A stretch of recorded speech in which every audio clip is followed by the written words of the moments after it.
Hey everybody, this is a quick video in case you have a Zoom H6 portable recorder and you want to do a hard reset to the factory default settings on it. Now there are two main reasons you would want to do this. The first one is troubleshooting. If this recorder is not working right, or it seems to be not responding or lagging or frozen, any kind of issues where you're trying to troubleshoot it and trying to fix the issue, a hard reset can fix a lot of those issues.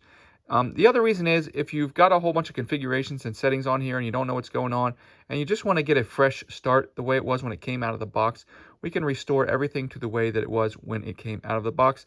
And you're going to have to set it up again either way because everything will be wiped off of it.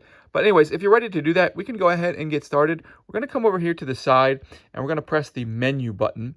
And then from the menu button, that's going to open up a menu down here on the screen.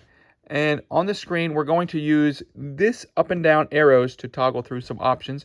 And we're going to toggle through to System, and then we are going to push the middle of this button to select that system. Then we're going to toggle from there. We're going to toggle until on the screen it shows Factory Reset. And then we're going to, again, hit this button.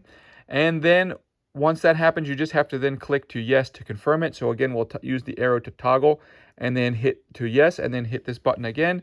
And it will factory reset to its default settings.